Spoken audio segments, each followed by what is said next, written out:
Hi guys and welcome back, or welcome if you're new. Today I'm working on this panel. I love working on these. I've worked on them a ton in the past, these like specially designed shapes. I find them so exciting. It feels like I'm getting an assignment from an art class. I am sure many of you probably have similar feelings. That was just one of the most exciting times for the right art class, but when you get an assignment and then figuring out how can I use those parameters to create a piece that I'm really excited about, and then working through all of my ideas that I had, I love the constraints that can come from having a prompt, essentially. And working on panels like this that have their own shape, it gives me some constraints. I want it to fit thematically with it. It's so much easier to be creative when there are limiters put on. And I love that. I love having that. So this panel is shaped like a porthole, like on a ship. So let's just talk through some of the thoughts that I had as far as planning what I wanted to put in the piece.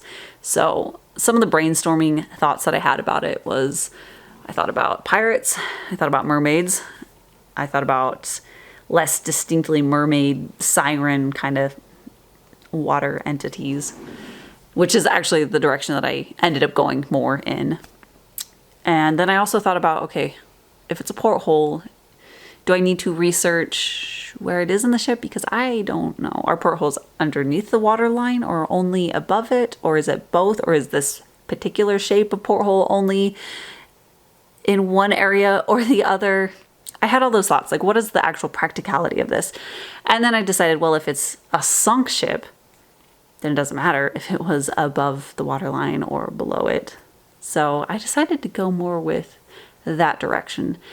This porthole that is on a ship that has long been sunk, and I wanted to create this like grungy texture for the frame around that inner circle. I felt really excited about that kind of concept.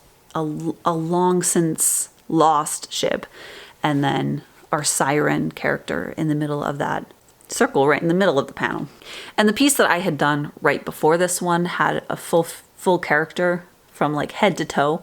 So I was just kind of craving just doing a portrait, focusing a little bit more on her facial features and her hair. So that was one of the cues. I also didn't really quite feel like, for whatever reason, I just didn't quite feel like painting a mermaid, like a mermaid's tail. So I went more with just her face and more of like a very alien, fantastical facial structure and coloring of her hair and her face, and going more with these cool tones. So I sketched it up.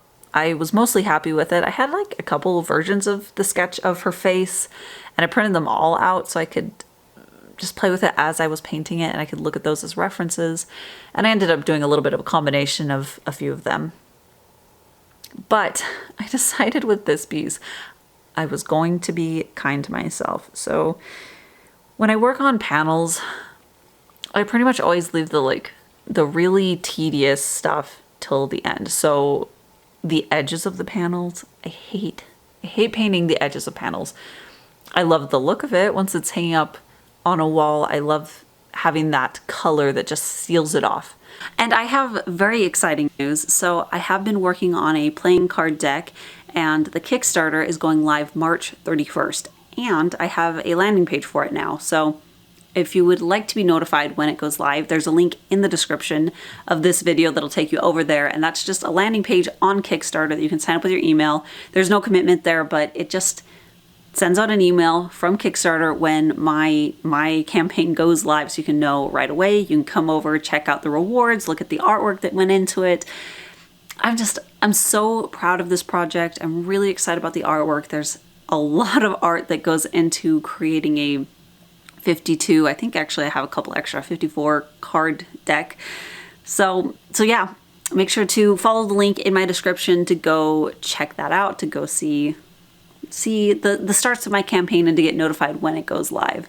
But I hate painting it, and I always leave it till the end.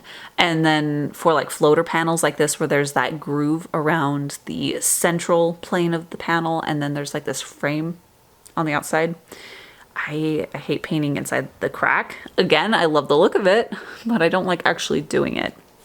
And then for this, I knew I was probably going to be not as excited to paint the porthole frame, so the outside of this piece that didn't have the character. So I decided to do all of those before I went on to the character. The reason being is I was going to have to paint all of those things before this painting would be done. As a matter of fact, I would have to do it, but if I did it first, that's when I have the most excitement and energy for this painting. I feel fresh, I feel less tired with working on it and less anxious to get done with it. So I did it first, and that made all the difference. I was so pleased. I really enjoyed the process of painting the texture on the frame, and I'll talk a bit more about that in a minute, but I got the frame done, I got the edges, I got that groove done, and then it was just time to do my favorite part, to paint the character. So I'm going to try to be kind to myself in the future. I'm going to try to do the things that feel a little bit close. I know, it's all painting, it's all something that I love. But if it's a little bit closer on the chore side of the scale, I'll just get that done first. The painting of this piece. It was a little bit more fraught than I would have liked. There were some areas that just went really smoothly and I really enjoyed it. And then some areas that I felt like I had to fight it a little bit more. The frame, that like brass, it ends up looking like a textured brass. I actually really loved painting that. So I built up the texture with a few different brushes. That's something that I've done in the past a little bit, and I should definitely do it more because it was so therapeutic, maybe too strong of a word, but I really just relaxed while working on that. So I will take my brushes, and some brushes that are a little bit more poofy and bristly, I like to just like directly stab like perpendicular to the panel so that it just gets that puffy cloud of paint and texture. And then I'll pull out different brushes so that I can create different types of marks. And then I just spent a while building up the texture and layering texture on top, and then shifting between transparent paints and more opaque and lighter and darker and a little bit more green so that it felt a little bit more tarnished or like algae. And it was really fun. It was fun to watch it transform from this flat paint that I applied first to establish the basic color, and then watch as it turned into something with a little bit more story and character and life to it. I loved that. I did end up going back at the very end of this painting, and I forgot to film it, so I'm just going to talk about it now. But I went back with, I think it's a phthalo green. It's a transparent, no, it's Viridian. Okay. I went back with Viridian. It's a Viridian acrylic gouache, which is very transparent. So I created like a wash with it, and then I just did this really textured wash over the frame. And the reason that I did that is by the time I got to the end of the painting, there was some like contrast issues as far as where the eye was supposed to go as opposed to the frame and the character and her eyes. And I knocked it down a little bit in value with that wash, that green wash. And I also helped it harmonize a little bit more with the tones in her hair and her skin, so that instead of it being the thing that stood out and then took your eye away from the center of the piece, it receded more. And I loved it. I really felt like it just transformed it. It also made it look like it was submerged and you were looking at it through water. So it achieved the look that I wanted much better anyways. So I'm still exploring techniques with acrylic gouache. I'm pretty new to using them to create the entire painting, which is an exciting place to be. It means that there's a lot of different techniques and directions that I could take the artwork that I'm working on to explore different ways of getting where I want to get. So with her skin, I went at it with a much more glazing approach. So I would mix a lot more water into each pigment and then try to really softly blend it out, and then just keep reworking and adding really thin layers of paint.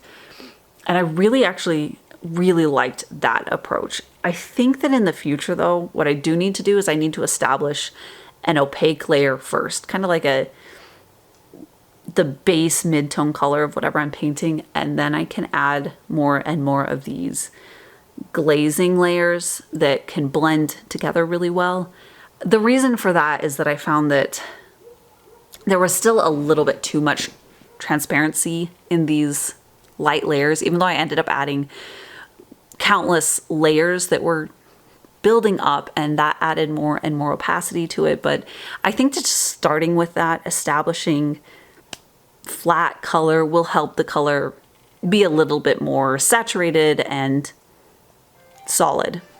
But overall, I was pretty happy with that technique. So I found that I could get a lot more of a blend with this technique, with the acrylic gouache, than I thought that I'd be able to. I thought that many of these more soft blends I would never be able to come close to unless I was using oils. And I felt like I was getting pretty close to the effects that I liked as far as like blending in oils with these, but in a much more controlled way. So it felt a lot more my speed. So what I did do is I would apply the paint, and then with a really fluffy brush, I would take it around the edge of that application and then just feather it out into the paint that was surrounding it. And that just helped create this really soft blend. It did blend pretty well together.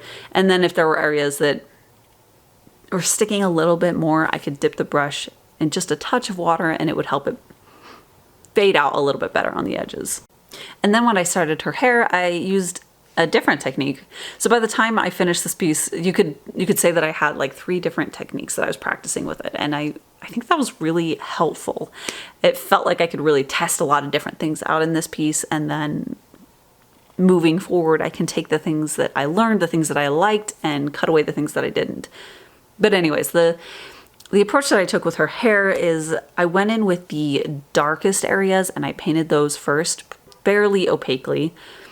And then I went in with a wash of a more transparent, I think it was that Viridian again, but I went in with a transparent green wash to just harmonize the color of her hair and to bring it all down in value.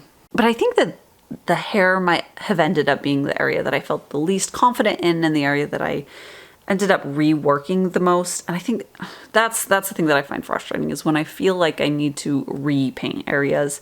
I don't love the outcome when it looks like I've repainted something too many times, and I don't like wasting time. But anyways, the hair, I think I kind of fought with the values a little bit too much. I didn't have a good value system for hair from the beginning.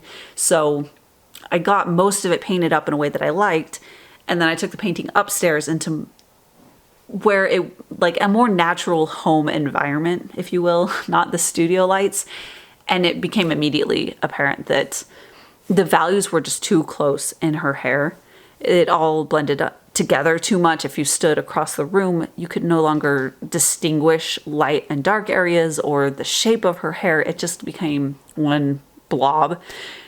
So that actually kind of opened my eyes that maybe I need to be taking my pieces away from the studio lighting more during the process, so that I can sanity check it and make sure that it's reading the way that I want it to in a more typical lighting scenario.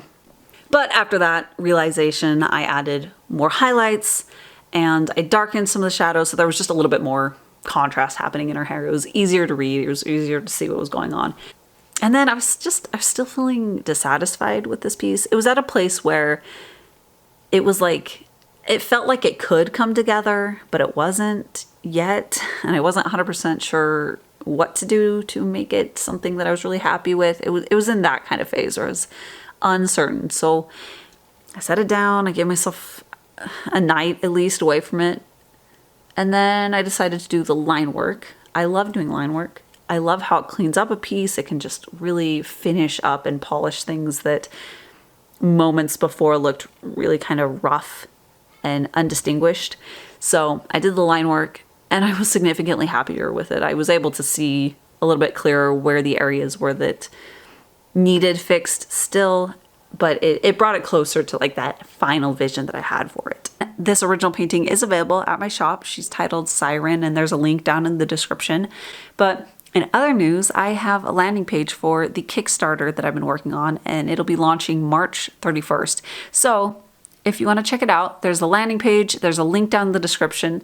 You can go over there and you'll just get notified if you sign up as soon as the campaign goes live. So there's no commitment there. And see when it comes into the world, when we can start launching it and hopefully making this card deck a reality. But that's it for today. So thank you guys so much for watching, and I'll see you next time.